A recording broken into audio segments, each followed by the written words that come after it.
Hello and welcome back to another episode of Exposing D&D 5e Monster CRs with Andrew. Today we're going to look at another top favorite of the channel, and it's the Oni, which is the second highest viewed shorts on the channel, just barely reaching the levels of the Frost Giant Skeleton.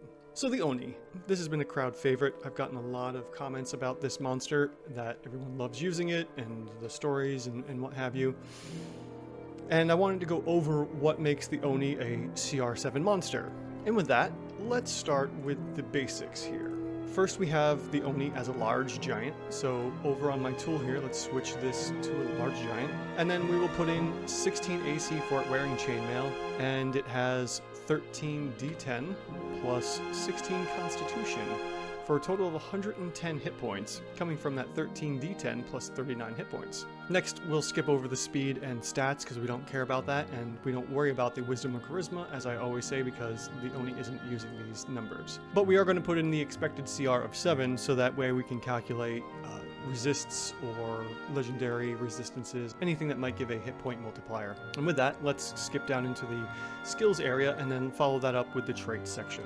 So for our skills area, we have saving throws of Dex, Constitution, Wisdom, and Charisma, giving our Oni a +2 effective AC bonus, moving that 16 up to an 18. After that, we also have skills, senses, languages, which don't matter for the terms of making the CR, so we'll skip over those and go right down into the trait section of the innate spellcasting. Now our Oni here has a couple spells that it can do at will, which would be Darkness and Invisibility. As I usually like to throw Invisibility in here, it seems to be pretty important, even though Invisibility as an action from a monster doesn't seem to be the same as possibly a Invisibility from a spell.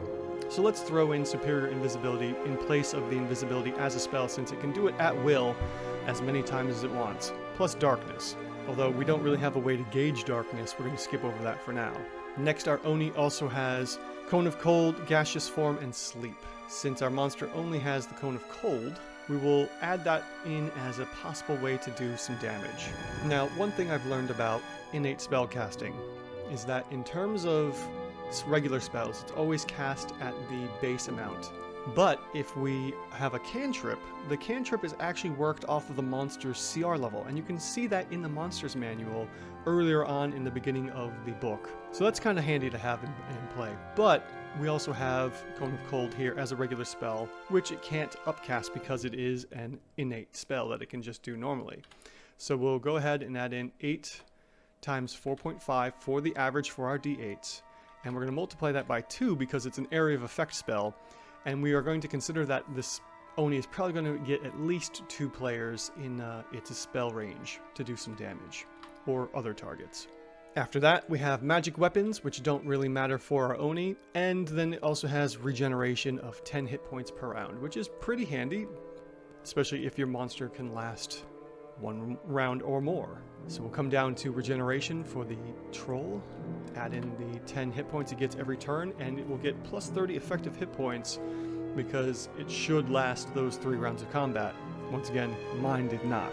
So already we're seeing that our Oni here is going from 110 hit points to 140 effectively because of the regeneration. And we say that's effective because after 3 rounds of combat, it will have had a total of 140 hit points. Now our Oni doesn't have anything else for it to use as in terms of traits here. So we can skip out of that and take the defenses of our Oni where it is now. So far, we're seeing a DCR 7 for our Oni. Now we have some multi-attacks and actions to worry about here. So let's come on over to the combat workspace here and take a look at our multi-attack. Well, the Oni can make 2 attacks, either with its claws or its glaive. The claws will hit at +7, so we'll go over here and change that 3 to a +7 to hit. And then for its first attack of the claw, we're going to see 8.5 points of damage for the claw. And then the glaive can either hit for 15 damage or 9 slashing damage if it's in a small or medium form. So I would suggest keeping it in the larger form during combat at least, to be able to do the total damage of 15, which is pretty handy. We'll save 15 for the second attack, and then we'll come down here for a multi-attack. So for the multi-attack, it's going to be 2 attacks of either its claws or its glaive. apparently you can't do both. So it's either 2 glaive attacks or 2 claw attacks. It really depends. But because our glaive is doing more damage in large form, let's stick with that there. And we'll take the 15, times it by 2 attacks for the multi-attack, and we get a total of 30 damage. So what can we do for all of our rounds of combat? Because we don't have to worry about the chain shape that it also has in action, so we're going to skip right over that and go into figuring out our rounds of combat here for the Oni. Well, first things first, we've got the 72 points of damage from the Cone of Cold. Let's use that. So round 1 will be Cone of Cold. After that, we will start putting in the multi-attack because that's all it can do afterwards.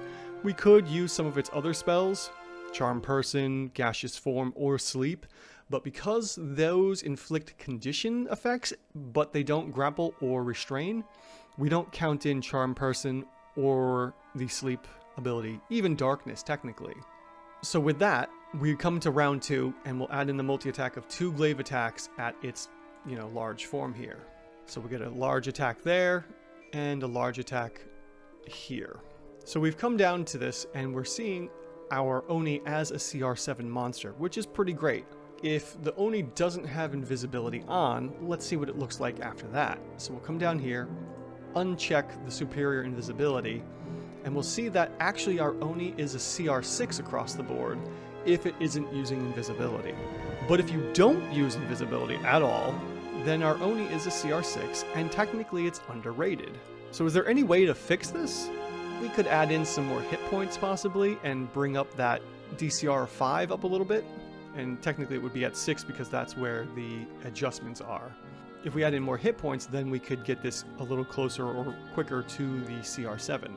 So let's say we move it from 13 to 15 hit dice. Well, there we go. It's enough to give the Oni a little bit more life to survive a little longer, and it bumps up our Oni to a CR7. If we don't want to do that and maybe go with more damage, well, let's see about what happens if we bump this up to 3 glaive attacks instead. And remember, watch this green right here and let's see what happens. Alright, that's really good too. Our Oni is still a CR7 with a multi-attack of 3, provided we're not using invisibility. Or maybe even darkness, because the darkness pretty much acts like invisibility.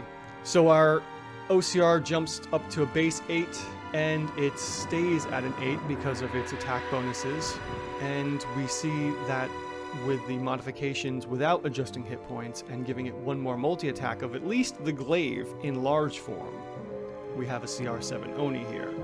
Now that we have the Oni figured out, we have a CR7 monster one of 3 different ways. Either 1, we add Invis and get the AC bonus that way. 2, we add in at least 2 more hit dice, upping the average. Or 3, we add in 1 more multi-attack, at least with the glaive in large form, to add in a lot more damage. As a CR7 Oni, how can we use this in encounter building? Well, first of all, we could probably use the Oni up against 4 players at 5th level, and then somewhere between 4th and 5th level we could probably have 5 players, and then once again, probably the same for about 6 players, somewhere between 4th to 5th level as well. Alright, well what about using the Oni with groups of monsters, or multiple monsters?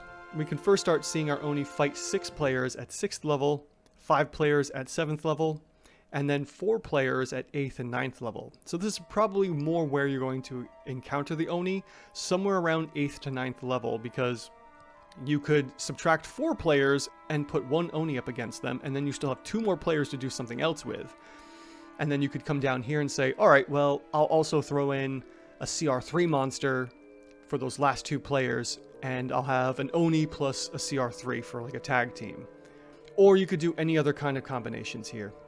If we look at the other charts here, going a little further down, we'll also see we can have 3 players against 1 Oni at 10th level, and then we can really start throwing in, maybe multiple Onis somehow at 2 players to 1 Oni at 11th, 12th to 14th level, and then we get a 1-to-1 ratio from 15th and on. So you could actually have a whole swarm of Onis up against each of your players at, 15th level, which is kind of cool.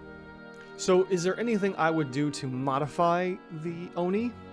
I would say, sure, throw in a third attack, because monsters should generally always be a little more deadly than what the players are expecting, unless it's supposed to be a tank monster. And after that, you know, maybe throw in magic resistance. That's going to give it a quick AC bonus, which will push it up a little further. Then we're getting into the CR8 territory with 3 attacks, because that's where I left it at.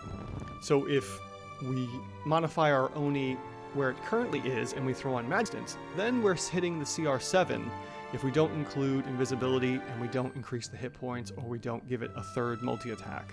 On top of that, we could say, all right, you know, this is kind of a sneak attack monster, so we could maybe give it the ambush trait, just for the fun of it. Well, the ambusher trait gives it a +1 effective attack bonus, and if we look at our chart here, it only increases the OCR to 7, and that doesn't move the final CR, because we're now even across the board at 7s here. And then after that, we could say maybe throw in some other spells, possibly, if they're not doing direct damage, you know, if it's not a fireball or scorching rays or something, then it probably won't make too much of a drastic change to our monster. But generally speaking, I would only consider maybe adding in damage resistances or immunities, possibly, if you really want to make your Oni tough. So for instance, let's say we throw in resistance to damage here. Well, then our Oni shifts right up from 7 all the way up to 9, making it quite the tanky Oni here. Let's say, for instance, we give our Oni shield. What would that look like?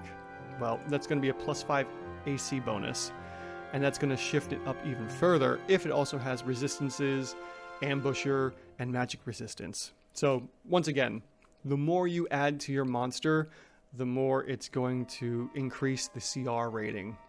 And there you have it. This is our Oni at CR6 or CR7. Thank you for joining me this week as we exposed another monster CR rating from D&D 5th edition. Join me again next week as we expose another monster's CR rating and see what is going on with these monsters.